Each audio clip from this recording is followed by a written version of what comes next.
So hi hero, ఎలా ఉన్నారు? Hero అంటే ఎవరో అన్నట్టుగా ఏ ఊరుకోండి, మిమ్మల్ని అంటున్నాను నేను. నేను ఆ క్యారెక్టర్ ప్లే చేసేటప్పుడు ఆర్టిస్ట్ అంతే. అంటే ఇప్పుడు మీరు ప్రమోషన్స్ లో ఉన్నారు కాబట్టి హీరోనే కదా. ఈ మూవీకి హీరో ఎవరు? అది ప్రొడ్యూసర్లకి, నాకు నేను అలా ఫీల్ అవ్వను ఎప్పుడు. ప్లీజ్ క్యారీ ఆన్, క్యారీండి. సో హిడింబాలో ఒక మనుషుల రక్తం తాగుతూ కనిపించారు. అది నేను చెప్పానండి, ఓకే ఓకే, సెన్సార్ లో కూడా చెప్పాను. బ్లడ్. సో ఇక్కడేమో టోటలీ డిఫరెంట్. అవును, శివయ్య మీద. సో ఇంత డిఫరెంట్గా కాన్సెప్ట్స్ మీ దగ్గరికి అట్లా వస్తాయా, లేదంటే మీరే అలా సెలెక్ట్ చేసుకుంటారా?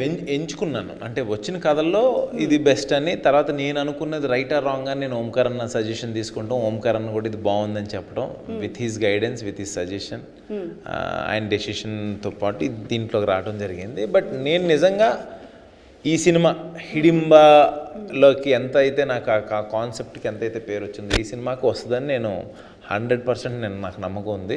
అది కనుక ఆ రీచ్ అయ్యి, ఆ పాయింట్ రీచ్ అయితే కనుక నేను చాలా హ్యాపీ ఫీల్ అవుతా. ఓకే, మీరు బ్లూ షర్ట్ వేసుకున్నారు కానీ బ్లూ ఐస్ ఉంటాయేమని ఎక్స్పెక్ట్ చేస్తాను నేను. అది సినిమాలో చూడాలి బ్లూ ఐస్. అంటే ప్రపోజల్స్లో కూడా అది ఎందుకు బ్లూ ఐస్ అంటే? అదే కదా సినిమా. ఓకే, కళ్ళ మీద నుంచి ఉంది అయితే. అదే చూస్తున్నాను. సినిమా గురించి అంటే ఎలిమెంట్స్ పరంగా ఇప్పుడు చాలా వరకు అయితే మ్యాజిక్ ఉంటేనే థియేటర్స్కి వచ్చి చూస్తున్నారు audience, that to mouth talk ఇదంతా. అంటే ఏం చెప్తారు సినిమా గురించి ఆడియన్స్కి? శివం బజే సినిమా గురించి 100%. కొత్తదనం కోరుకునే వాళ్ళకి కొత్తదనం ఉంటుంది, యాక్షన్ కోరుకునే వాళ్ళకి యాక్షన్ ఉంటుంది, ఎంటర్టైన్మెంట్ కోరుకునే వాళ్ళకి మా హైపరాది ఉన్నాడు, ఎంటర్టైన్మెంట్ ఇస్తాడు, శకలక్ శంకర్ ఉన్నాడు. దాంతోపాటు ఒక శివలీల ఎలా ఉంటుంది అనేది చూసేదానికి అది ఉంటుంది, ప్యాట్రియోటిజం ఉంటుంది. దాంతోపాటు పిల్లలు నవ్వుకునే సీక్వెన్సులు, పిల్లలు ఎంజాయ్ చేసే సీక్వెన్సులు ఉంటాయి. అన్నీ ఒక ఫ్యామిలీతో కూర్చొని సరదాగా వచ్చి చూసే సినిమా శివం బజే అవుతుంది. అందుకే మాకు UBA సర్టిఫికేట్ వచ్చింది. సో డెఫినెట్గా ఎవరైతే ఒక 100 రూపీసో 150 రూపీసో టికెట్ పెడతారో వాళ్ళు హ్యాపీగా ఎంజాయ్ చేసి వెళ్తారు. అబ్బా ఏంట్రా ఇది అని అయితే అనరు. అదైతే నేను కాన్ఫిడెంట్గా చెప్పాను. Okay, nice.